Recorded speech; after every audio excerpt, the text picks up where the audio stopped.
Look, I'm just saying it's vital for content creators to look to improve their game and to get better at Magic. I agree completely. That's why I play Magic whenever I can. I listen to all the podcasts. I read all the articles. That's not good enough. That's not enough. Well, I was thinking about taking some lessons from pros, perhaps. No, we need to be faster. We? Well, no, more you. What are you suggesting? The wonders of modern technology. Technology? What technology? Well, less technology and more electricity.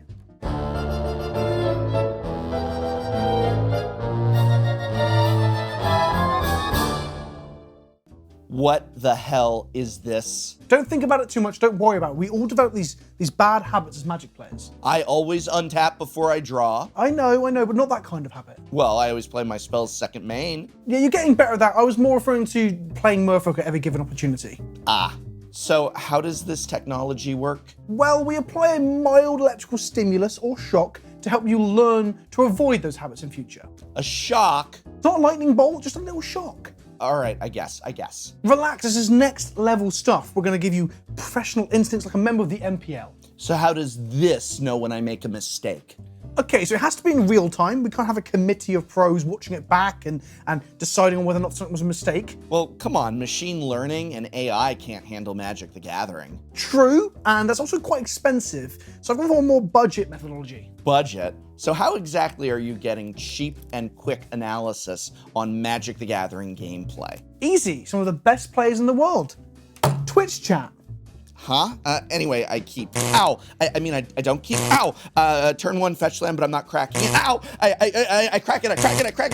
Ah!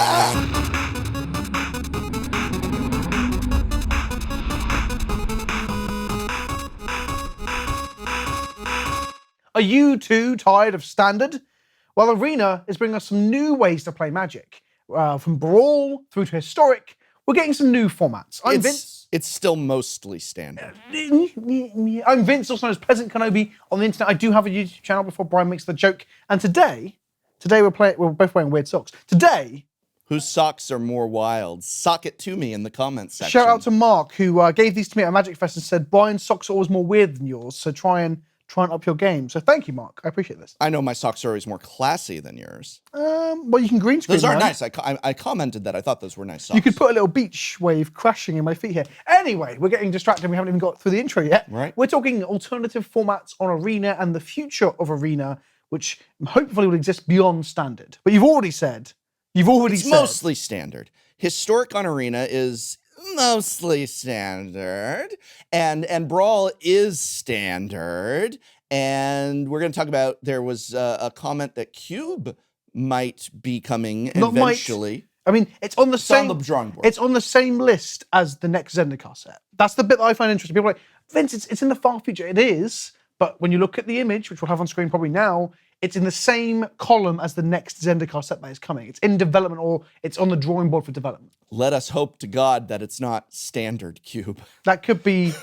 So if it's like yeah. Can you imagine they go, Cube is coming to Arena, and it's Standard cards only. It would be horrendous. But at the same time, like they've recently, as we'll get to this about Brawl and stuff in a moment, they're adding cards to Momir to make it better. So thank God, because we had Standard Momir. Right, Everyone writes me because they know I'm the Popper guy, and they're always just like, Prof, are you so excited that you get Popper on Arena? I'm like, it's Standard Popper. Let's talk about that for a moment. There's other ways to play it, right? Like Standard Pauper is kind of dire, right? Would you agree? I would agree. That's an understatement. Cool. Standard Momir was dire, right? Oh, that was. I found it unplayable. I found Standard Momir. I could not believe anybody was playing that. Yeah. As someone who loves Momir on Magic Online, and if you haven't, Magic Online, what's that? It was this program from 1991. It was played with like stones and abacuses. Right. But yeah, Momir, Standard Momir, you used to like, you'd race to like Sakama or whatever the only 8-drop in Standard was or whatever. Recently, what Wizards of the Coast and the development team behind Arena have seen fit to do is add cards in the 6, 7, 8, 9, and 10 mana drop slots. Things like Grizzlebrands and Jinkataxises. What's the plural of Jin? Anyway, does not matter. They're adding these cards to Jinkataxi. A herd of Jinkataxi roll over the plains. But people asked on Twitter, why are they doing this? What does this mean? And people responded saying, oh, it's just for Momir. But then we had the image of Cube come up, which then tells us that they are programming new cards into Arena, which suggests That it's not just going to be standard cube. No one ever listens to me, ever, in general, in life. Sorry, but that's not the what point. were you saying? What were you saying? When I was at HasCon, while Arena was still in alpha, Arena has now fully launched. Mm-hmm. Here we go. But when Arena was in alpha, I was playing it, and several of the actual developers came up to me and spoke to me. And one of the things several of them were bragging about, and they were very proud, and I think they have a right to be, was they said the way in which the engine on Arena works is very compatible with Magic mechanics and terminology. And I, of course, being me, brought up the idea of like, old cards on Arena. And they said, well, we already have experimented with how that works. And we have programmed in, not in any like old set sort of way, but they're like, yeah, we wanted to see how, I don't believe they gave specific examples, but they said, we wanted to see how some weird old cards would look and work and interact on the system. And we found two things, and this is what they told me. We found two things. One is the system handled them fine.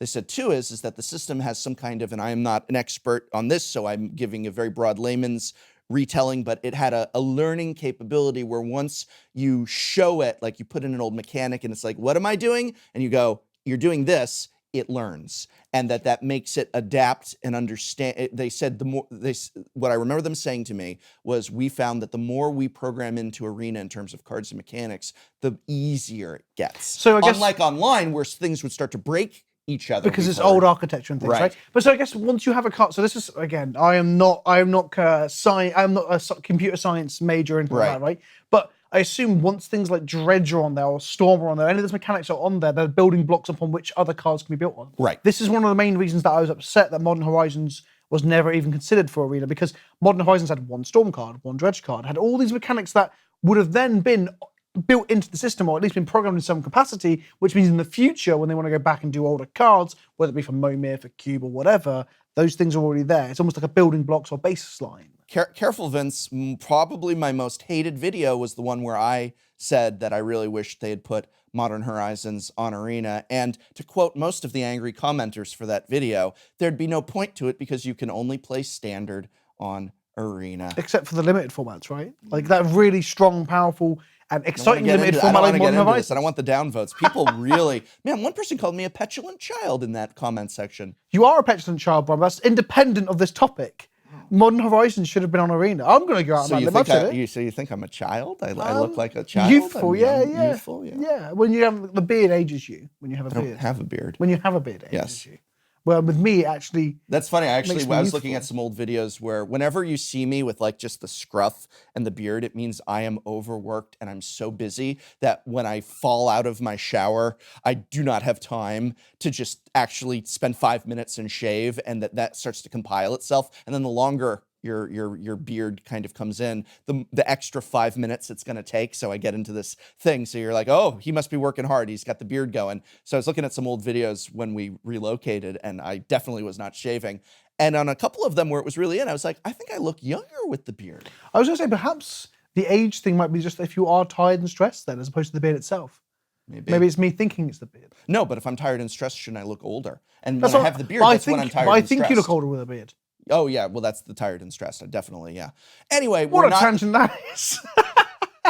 This video is sponsored by... No, I'm kidding. This video is sponsored by MTG Goldfish. If you're looking for beards, turn to no source other than MTG Goldfish for Saffron Olive, the mightiest beard in Magic. Vince, you're number 2. Why are you such a bastard? No, I'm number 1. I'm number 1. Who do you think has the mightier beard, Vince? Comment down below. Is it my...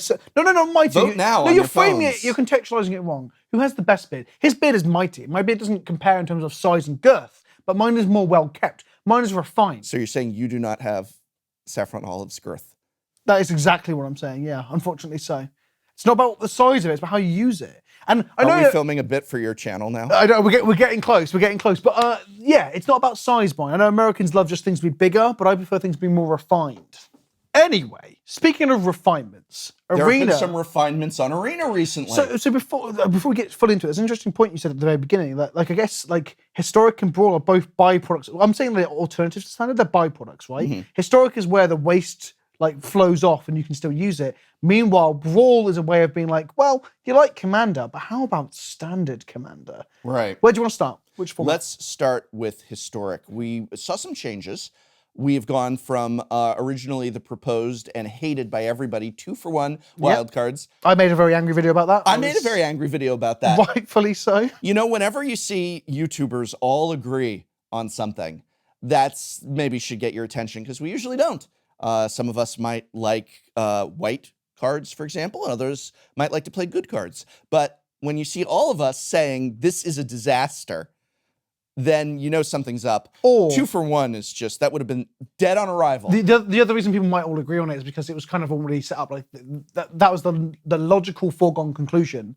And then there's that very skeptical tinfoil hat area where you're like, well, they're just doing that because now they can peel back and we'll feel better about what we get. I mean, they peel back to it just being normal. Better. I mean, no, I feel better it's about the equivalent of if I grabbed you right now and I started hitting you and then I stopped and then I went to hit you again and then I stopped and I just kind of go like this and I go, all right. And I walk away. I'm like, feel better? You're literally just describing what happens. You're like this. You're going to be like, and I'll be like, you feel better now that you're not getting hit? And you're like, you know, because I was hit. That's how. Whenever I hear somebody boasting that Wizards is playing the community like a fiddle, they're saying they're going to do something horrible, and then they end up rolling it back. And it's like the community does not suddenly love Wizards of the Coast. But now we're like, oh, Wizards listened.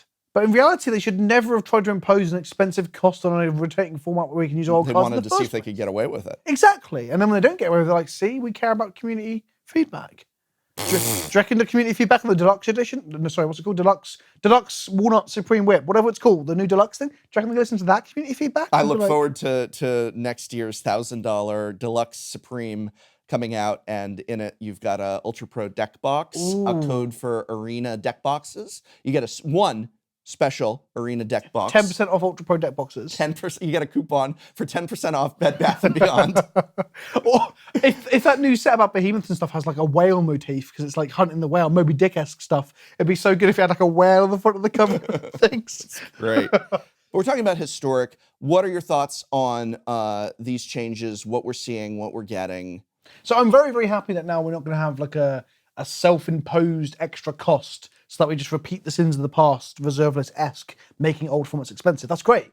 It's whether or not the old format's going to be fun. I mean, I was skeptical of historic because I feel like playing current standard plus a little bit sounds boring as all hell. So I was quite excited the addition of new cards. That bit made me think, okay, this seems like something I might be interested in. It was more the cards they're suggesting that were the problem. Things like Worm Coil Engine. I started reading, it's like, new cards. And I saw the tweet and I was like, Worm Coil Engine? Like we've gone from interesting point to jumping the shark in literally a day. Right. So that was exciting. And then I think now we're at a stage where, again, community feedback, people like myself were like, whoa, Worm Coil is a bit too much. Wizards are like, we're now not sure what's happening with the new cards. Which then I'm going, well, are there new cards? And we've got that position again where we don't really know what's happening. Right. So that's where I'm at. I was excited, I was worried, and now I'm confused. There were my three states, and that all happened in the course of a week or two. That's kind of the state of Magic players across the board. Wait, but are you excited for historic though? Like, are you wanting to play historic as a further standard, or do you want new cards? New cards are important to me. Enjoying it. New cards are important for you. By just introducing selections of random old cards, I think it can theoretically make for curated, good gameplay. But it means that historic will never carry over to paper because you just don't know what's like. It's too much for you to say these cards legal in these sets, but at a certain point, if it's just like, oh, Dark Confidant is legal, but you know, Tarmogoyf isn't, but Liliana the Veil is, but Karn Liberated isn't, and it's like, wait, what? What is in this format? I don't like that. This is leading to all this confusion that I'm seeing more and more in Magic. I said this to you when we were just driving back from the airport the other night, that I feel like they're just picking up this giant handful of all these ideas, throwing them at the wall to see what sticks. But meanwhile, we're standing in between the ideas and the wall, and it's just like, what? Collector's frames, legality. I don't know what's what anymore. I just saw a high-up member of the Magic community tweeting out confusion over the contents of Eldraine boosters, and it just goes to show that this is adding to even more confusion about what's legal in the format. What do you think of my and other people's idea? It's not like I own this idea, but it's what I'm in favor of, which is take it slow.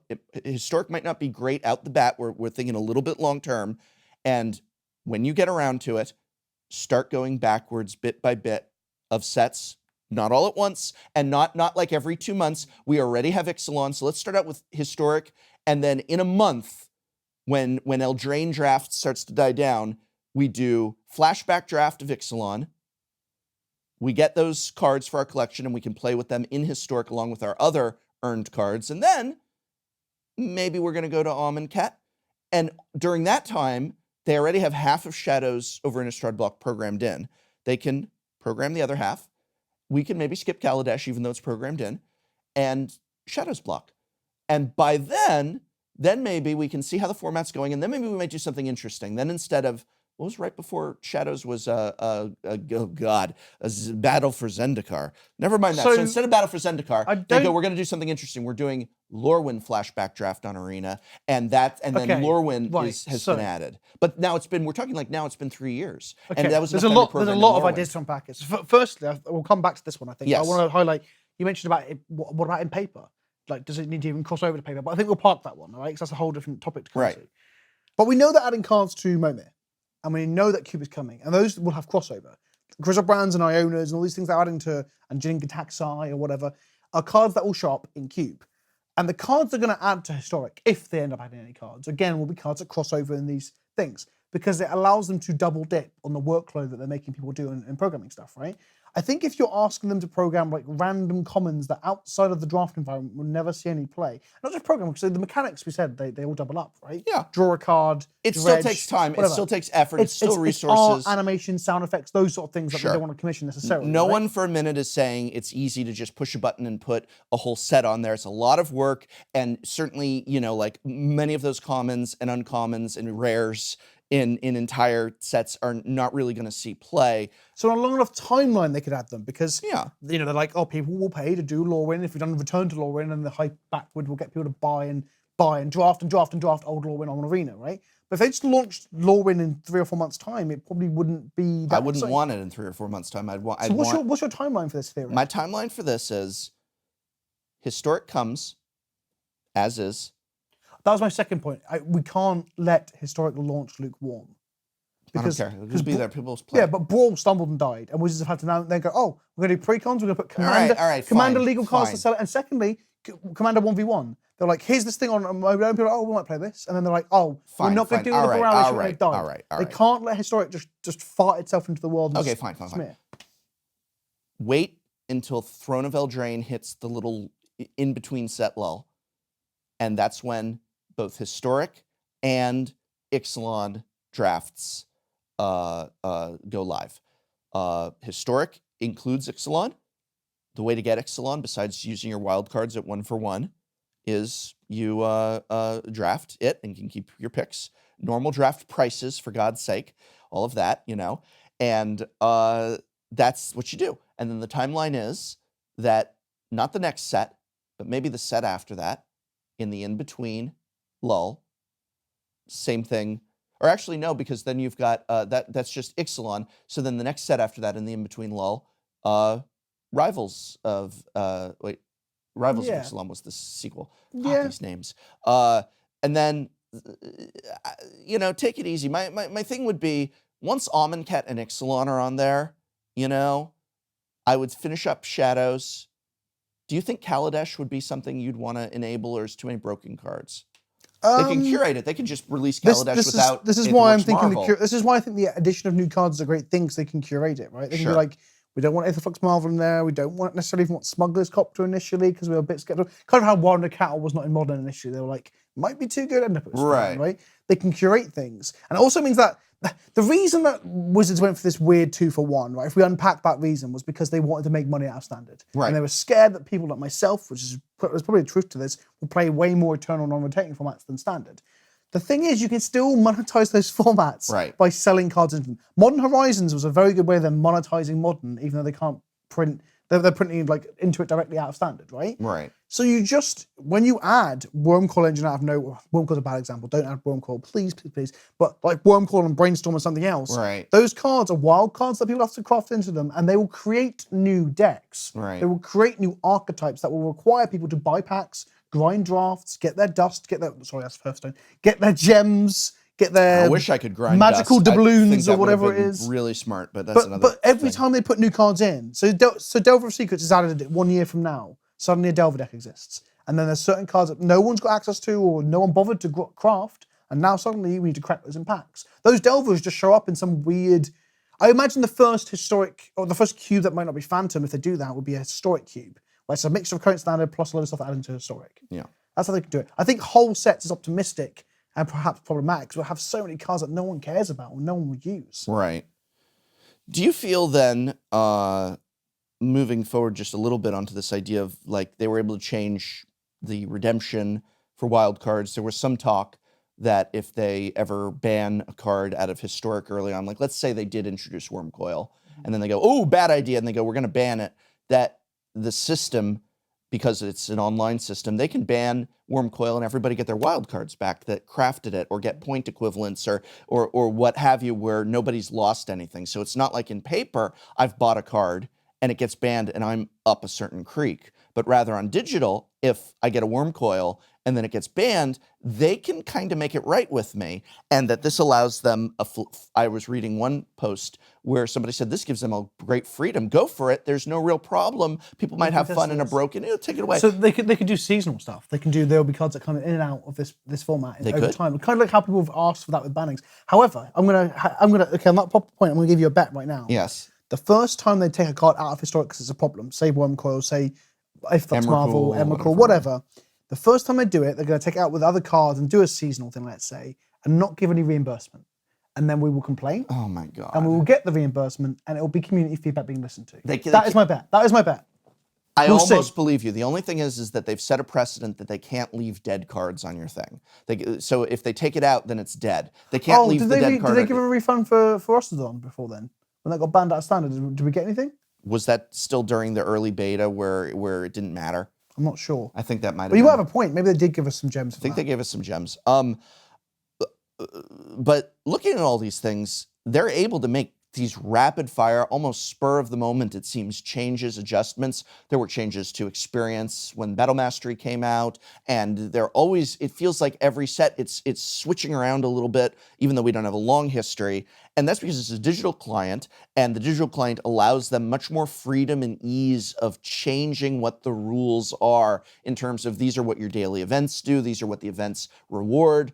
Whereas if they wanted to change, for Brian, example... programming is very difficult. No. Well, programming is difficult, but it's easier, for example, than saying, oh, wow, we've already picked, developed, printed, and sent out our Friday Night Magic promos for the next 6 months, and one of them is a card that we ended up having to ban, and we can't really... Or the functional... Well, these things happen in paper, like the functional Leviathan or Felidar Guardian, where they were like... Right. Sovereign Guardian, where they're like, whoops, we forgot to... So we don't have that in Arena. I have a question for you, because I honestly feel a little bit like sometimes as somebody who makes content, for example, I did a video where I was talking about all the pricing structure of sleeves and other cosmetics when it was launched, and it's changed several times, and new ones have come in that didn't adhere to a norm, and they're experimenting, and that's cool. I can see that. We've only just gotten out of beta.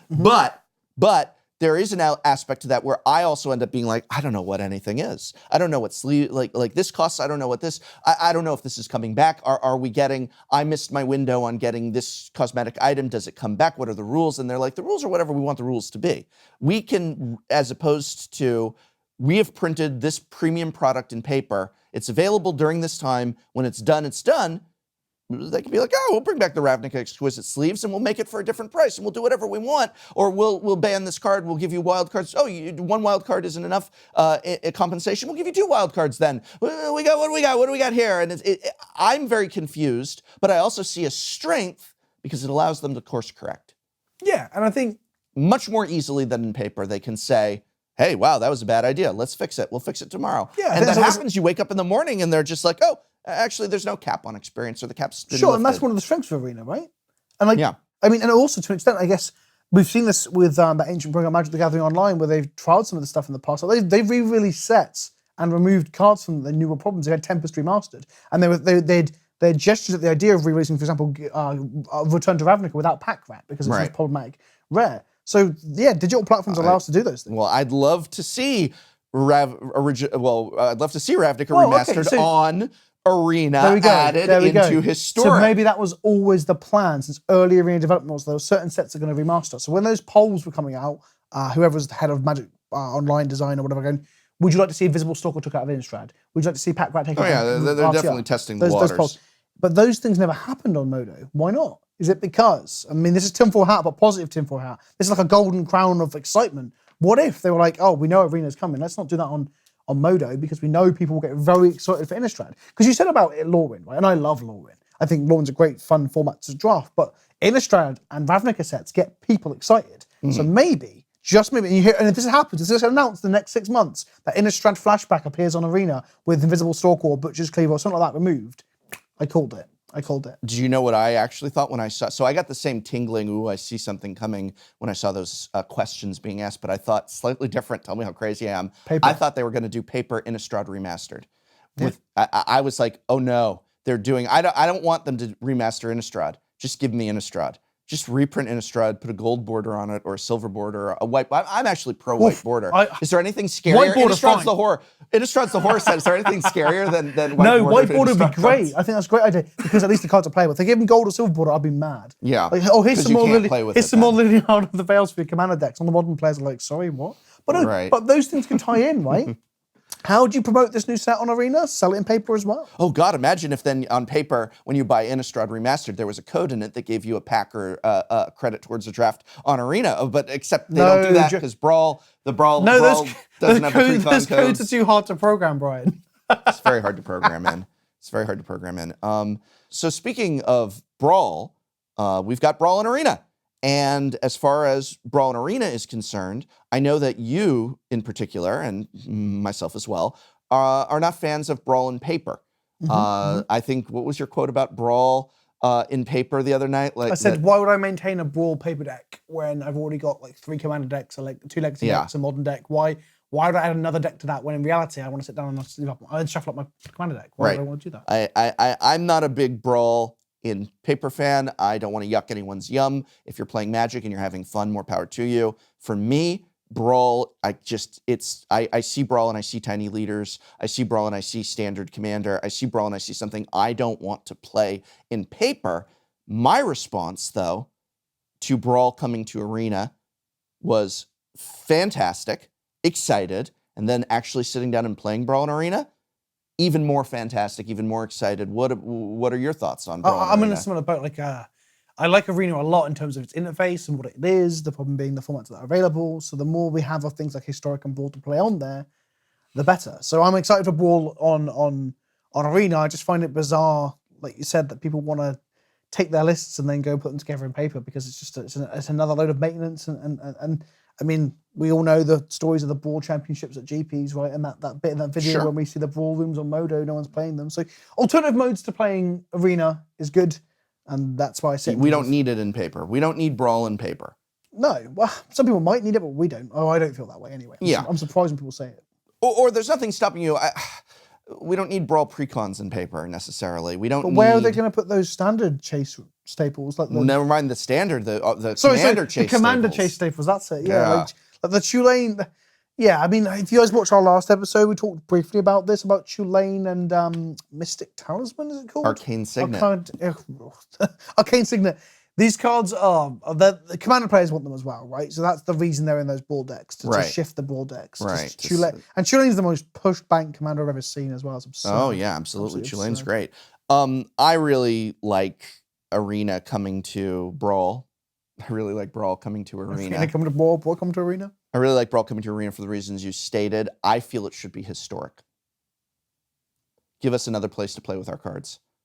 I mean, I could imagine. I think that would make it a lot better. That's a good idea. I think that'll probably happen.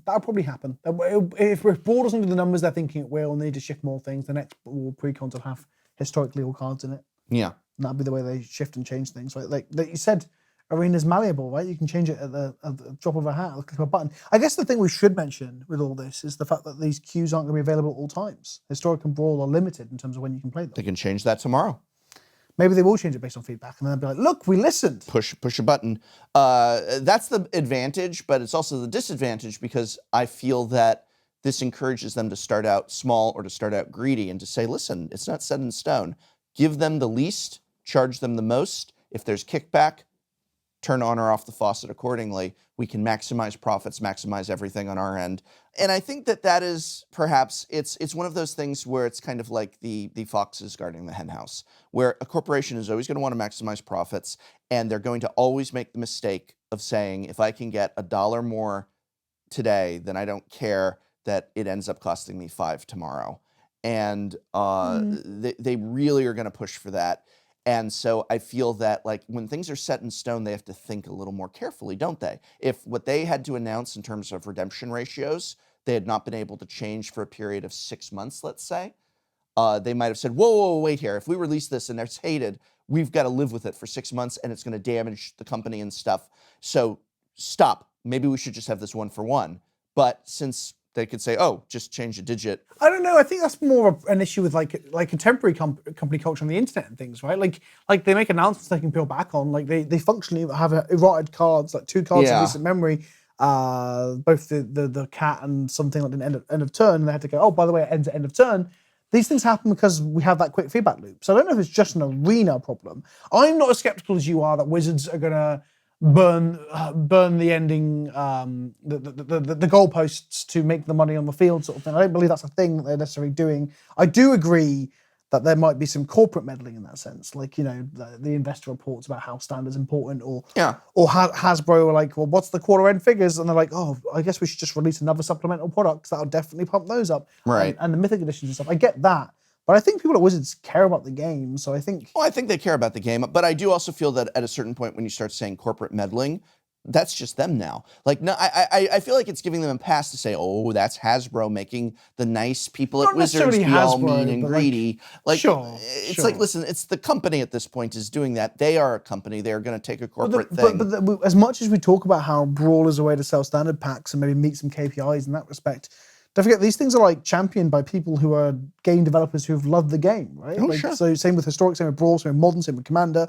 All these things spawn from a love of the game. So I do agree with you to an extent. I do agree that sometimes the choices they're making are a bit suspect, and they are just like, you know, trying to turn a bit of a quick buck. The 2-for-1 Historic, for example, there's no other explanation for it. They couldn't even explain it. During the stream where they explained it, they were like, oh, we're making it expensive because we don't want new players to play it. And you're like, oof, that's just admitting it. So yeah, there's a bit of that. But perhaps maybe I'm more hopeful for a future where they're like, oh, you know what, we want Historic to be a real thing that's not just a cash grab or a way to push people out, back into standard. Maybe that's the difference in our worldviews. Who knows? Maybe. What platform should they go on to next as their priority? Now, we can't do mobile. We've been told we can't do mobile. Or actually, no, we haven't been told. Mobile, the consensus seems to be that mobile, it'll break your phone. that arena is just can't be handled on your little phone screen. It's the screen that's the issue. It's the UI. Your phone is going to explode. It's the UI. Even if it's not a Samsung Galaxy, your phone's going to explode. It's user interface. There's nothing to do with the technical thing. Like people are playing like mobile versions of 100-man battle royales. There's not to do with the tech or the processing power. It's completely to do with not being able to put 1,000 tokens on screen on a mobile. But if they wanted to really like up their game in terms of who's playing and the money they're making, then mobile is the obvious choice. But really, omitting mobile, where do you want them to go in terms of being available next? It's just games consoles, I guess, but it wouldn't affect me too much. Tablets. It needs to put it on tablets. Yeah, I guess. Are the screens big enough? I don't know. Yeah, tablets can handle it. Tablets handle duels. I was playing Duels of the Planeswalkers on my freaking iPad. Yeah, I guess so. 10 years ago at this point, or 8 years. How long was Duels? Duels was M12. It was during M12, I would sit waiting for Friday Night Magic, playing Duels on my iPad. Wasn't there an M14? Didn't it go all the way up to M14, Duels of Planeswalkers? Yeah, we stopped halfway through Amonkhet, I believe. Yeah, that sounds about right. Oh yeah, because they had Amonkhet DLC, didn't they? Some Amonkhet DLC. I think they stopped halfway. Can you remember when it was like they were trying to sell you packs and it was all randomized? Right. Basically Pro Tour Arena. And if you bought those packs and you bought those coins, screw you, customer. Screw you. I think it's really rotten they never gave those Duels people like 10,000 gems on Arena sort of thing. Like they enter their Duels account into like a website and it gives them a token for 10,000 Yeah, I gems. agree. I guess they very much cover themselves by saying this is not Magic, as it were. This is a video game version of Magic, where Arena is Magic. When people say it's not, it's nonsense. But wow, That's your reaction, is it? I think you take care. I think you take care of people. I think you take care of your I think those 100%. people Of course you invested do, a of lot of course you do, of money, course you and I do. think those people, a lot of people. There were some diehard duels. I guess that's where I was at with people, Duels of players. Planeswalkers, because I knew it wasn't real Magic. I was like, well, I'm never investing. Well, but there were people who were like, who did. I know. they I know. did, and they had no warning. They had bought in. Some people were posting like, I already bought all these coins like during the last bundle sale sort of thing. And I think that that's a fair complaint. I think it's called, hey, you know what? Sorry, guys, we're done with duels. We're happy to redeem your account. Turn your account in, and here's a shiny, give them a shiny. Give them some gems. That's an interesting point Get that I their never really collection thought of going. before. You said that Duels was on tablets and things. Like, Yeah. Duels was on Xbox and PlayStation. It was. So, like, why is Duels Arena was on not? Mac. I could sit down and play it on my Mac. It was on Mac OS. What? So why? And Why? Arena Why is is on Arena not Unity, there? which is an even better program Yeah, for cross-compatibility. No, it's not simple, and it's not just pushing a button, and it does take some effort. However, as far as making it cross-platform, the Unity client that it's programmed through, or whatever the thing is understood to be made for cross-platform compatibility. So I think if I remember correctly, Duels of the Planeswalkers was originally built for consoles, for Xbox and PlayStation. Right. And then even the PC version, when I started playing the third or fourth iteration of Duels of the Planeswalkers, when you played it, you could tell when you're playing with a mouse that it was originally designed for a controller because of just the way things felt and the way things didn't quite line up and stuff. So I Right. think that was because even then, Duels of the Planeswalkers was designed as the console version of Magic that then PC people were like, can we have it too? Because we want a shiny Magic. And they're like, maybe we should do a Hearthstone alternative, and here we are, fast forward. So maybe that was the reason. But it still doesn't explain why Arena can't be on those platforms. Like, it doesn't It make any can, sense. and I'm glad to see it's coming. It definitely can. I had a very bad feeling. There was a minute there where I thought they were just going to say, you know what, PC only, too bad. And I'm really glad that we're getting some baby steps towards. That's why a lot of people were angry at me. Is I tweeted out, MTGO on Mac? no, So- it's MTGO I don't on know. Mac. I literally have no idea. So Magic Arena could have just gone the way of MTGO. They're just like, oh, we're just going to refuse to put this anywhere else. Yeah, and that's the one thing you don't want. If you do support Arena and want it to succeed, you don't want it to go the way of MTGO. Yeah. Talk yeah. about following the path of least resistance. Yeah, sure. Because any resistance will make that old programming collapse and buckle in on Will itself. you be nicer to Modo, all right? It's giving I've been nicer to Modo. I stopped streaming Arena and started only streaming Modo for a period of time until I got sick of Modo again. Legacy, Modern, and Commander are important, Brian. I know I you- agree with I know that. you're I obsessed agree with with your that. standard nonsense. But what about one thing Modo has? Not just Legacy, not just Commander, not just Modern, but Cube. We mentioned this at the top of the show, but Cube coming to Arena So, I guess in the not too distant future. give a quick bit of or clarity. even the distant future, it's coming. So for people who don't know what Cube is, real quickly, it's basically just a customized draft format, and you can build these yourself, where you have cards from throughout Magic's history that give you an interesting, limited environment. You have Oh, I'm putting promotions to my channel right here. other links Right to now. Cube stuff, right? And you have an Innistrad Cube, right? I have an Innistrad Cube. Yeah, exactly. But I also have videos on what is a cube, how do you play cube, how do you build your first cube, intermediate cube construction, advanced cube construction. And if you want to see some Cube gameplay, I guess we can put a link to maybe one of my. I do have a YouTube channel, one of my videos on playing Cube as well. I love Cube. It's probably my favorite format that's alongside Legacy. So it goes like Cube, Legacy, Commander. And you get to play with cards you wouldn't play with elsewhere, evens the playing field. People are going to shop with more expensive decks than you because everyone's drafting from the same part. You get to draft old powerful cards. And apparently, according to the development plan sort of timeline thing alongside the new Zendikar set, so we know it's a thing, it's a real thing, Cube with some descriptions coming to Arena. And as we joked earlier, we're just really, really hoping it's not standard bloody Cube. If it's just only standard cards, it'd be terrible. I want to play modern and legacy powerful extravagant effects that I fell in love with Magic through. That's what I want to play with. So, Cube is coming, and it should be a very easy way to make money, because Cube is normally phantom drafting, by the way. You don't get to keep your Power 9 or your dual lands or whatever. And that's that goes to, like, I don't have a Power Cube, but if I did, or if I was at my friend Cube April's house, and as the name implies, she is quite the Cube fanatic. She has a Power Cube. She has a blinged out Power Cube. And were I at her place with you and some other friends, and she said, let's draft the Cube, the cards I pull out of her power cube, and I've got like a Mox in hand or something. I don't get to keep her Mox. Yeah, of course, of course. So cube is typically Phantom. I accept that. Do you think we could see a full power cube on Arena? Do you think that's the way they're going? I think that's what they should do. I think on a long enough timeline we will see that. I think the initial I think that should be it right at the bat as a power cube. I think it's going to be a historic cube because, like I said, they're pulling double duty. God. They're pulling double duty. Yeah, but this is listen. This is historic with extra cards added. This is where they're going to add them. There's going to be like 100 to 150 cards at some point. Right, I've added to historic. So the point is they can do double duty where all these cards are available for Momir and Cube and historic, and then from there they can go back and do modern cube, legacy cube, vintage cube, or powered cube as it's called now. Yeah. Legendary cube or any other of the weird cube. You make the cube is a thing they do on the mothership on the Wizards website. I'd love to see that on Arena. They let people customize a cube, submit them, and they pick one and put it on Modo.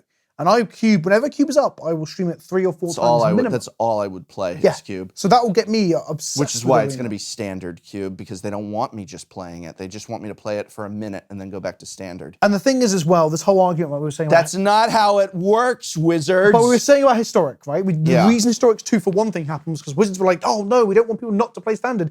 Well, I'm not playing standard anyway. That's just not what I'm doing. If you want to milk me, if you want to take the money from this whale, as it were, then give me things that I want to play, and Cube will make me play Arena a lot. The funny thing is, I guess, and here's one of the counter arguments, is that people like myself are already playing on Modo. Right. And is bringing us across the Arena really worth the resources? What's the current Cube right now on Modo? Do you know, or what was the most recent The most Cube? recent one, which I think finishes today, is Modern Cube. Modern Cube, okay. Let's say, hypothetical, let's say that that's the Cube that out the gates. How many cards is in that Cube? I think it's 360 or 360. Okay, so they'd have to program in 360 cards. That's a lot. Let's say that's what they're doing, and this is going to be maybe a year from today. It's going to celebrate in celebration of the 1-year anniversary of Arena launching into the full client out of beta. That is when the first cube comes, and let us say that it is the modern cube, updated with a couple cards over the next year, but it's essentially the modern cube. Would you play that on Arena or MitGo if it was simultaneously up on both? It's the same cards. The problem we've still got is bot drafting. That's a legitimate concern. That I had not Yeah, thought of that. that's the So only I issue. think this is actually a big issue. I've been subtly bringing it up in some of my Arena stuff. I'm getting ready to do a full video on it. The weirdest thing is it's not on that timeline. We have Cube on the distance They feature don't want alongside Zendikar. bot drafting. They want to keep it at bot drafting. But it secretly makes there. it makes okay. It Here's makes it so much worse. It makes no sense either because the user base of Arena is 10, 100, maybe 1,000 times bigger than Modo's, right? Yeah. At any one time, like we don't have the exact numbers, but we know there's a lot of people playing Arena, right? And not even on Modo, the draft queues take 5 minutes to fill at most. So I get they never want to have a queue where you're waiting. You're just straight in, right? But if the queues are that small on Modo with like 5,000 concurrent users or whatever, hundreds of thousands that are apparently playing Arena, there wouldn't be a queue, especially for things that are desirable, like Cube. Like, unless, you get your standard players who've never cast a Grizzlebrand before, and they've seen it in Momi, and they're like, what is this? This is exciting. And they're like, do you want to reanimate it on turn 2? And they're like, yeah, of course I do. Cube would be so popular. So popular. But I agree. But the problem is, like you said, asking someone like myself, bot drafting is the issue. If it was on Modo and then, I'd be like, oh, do I want to draft it with real people or bots? I think that is what I would describe as an invisible issue. And when I say invisible issue, I mean, I think it's a very critical one, bot drafting, but it's not one that's on the tip of most players' tongues. I think that it's kind of... Do we need to qualify it? Do you reckon some people at home will be sat there going, I'm not quite sure what bot drafting is? New Arena players? No. I trust that our audience... for our audience who might not know. Okay. Go ahead. So for people who've just started playing Arena, when you draft from Arena... I have confidence in you and your knowledge, but Vince does not. Vince, look, you seem to think our audience for is the a bunch Arena of scrubs. normies and the Arena scrubs, when you play a draft on Arena, you draft with bots picking the other cards in the pack as they go around, the 15-card pack. Where traditionally at your local game store or on Modo, you play in a pod of 7 other people picking from those cards. And because of that, it has to use machine learning or a set algorithm for what gets picked. But we keep seeing examples being posted on Reddit and on Twitter and on Facebook groups of people going, that's weird. I got the same 4 copies of the same rare because the bot just doesn't pick it. And things like that. So it is a problem. I don't even need examples on Arena. I had a few hours to spare the other day. I wanted to do a full draft event, and on Arena I was just like, cool, I'll do. They had Ravnica back up, and so that'll be fun. And I was like, oh my god, these picks, and I could see it. And draft is one of my least favorite formats. I just am a constructed 60 card constructed guy, and even I, with my much more casual awareness of draft mechanics and strategies, cards that shouldn't. I was just like, you got to be kidding me! This is amateur hour here, and that really does affect draft, because it is about building, it is about selections, it is about making picks, it is about what cards you're sitting down with in your pool. Draft is in many ways a puzzle to be solved. I would like them to, they've got to program it in, but I would like them to experiment with ranked draft being actual pods of real human beings. Yes. And then having non-ranked or traditional, or whatever the term is that they use these days, to be the bot one. And then they will get a sample amount of information to see which one's more popular. And it could just be that they're both popular, and they can have both. But when I referred to it a minute ago as an invisible issue, and I think it is something that with the 2-for-1 historic redemption, for example, everyone can really, it's very, very opaque. It's very, very visible, of course, that you can see what the problem is. Everyone except Wizards of the Coast saw what the problem was with this. Got my little dig in. But with the bot drafting, I feel people know about it, and I believe our audience, they didn't need you to explain it just now. But some might. If you did need it, please comment down below saying I don't think it's it's something that is easy enough to just think like, oh, well, yeah, but not be like, no, this needs to get fixed. We really need real draft on here. It's much easier to be like, can we get Arena on tablets, please, so I can play it on my tablet when I'm on the bus, stuff like that. 2-for-1, that's ridiculous. We need to change this. The experience cap needs to be raised. Those are issues that are much more visible, and I fear that bot drafting, I think it's really a critical issue, but that it's easy enough to be like, well, I'm drafting. It's not ideal, but at least I'm doing it. And so we can say later. And I think that that's a problem going all the way, bringing this full circle around our stuff, is that the type of atmosphere that the ease of on-the-fly changes or last-minute changes creates means that if it's not something that the audience is screaming bloody murder about, then Wizards is not going to feel the same incentive that they might on, say, MitGo, where they've got to get it right, because then changing the implementation is a lot harder, because they're working with harder code, harder platform to program for, and harder software. I think it's funny because the bot drafting thing is probably like it's prioritized less than, say, the 2-for-1 historic issue and the mastery pass issues and stuff. Right. And as long as there's an issue coming up, a new issue coming up, which there will be in a month's time, right?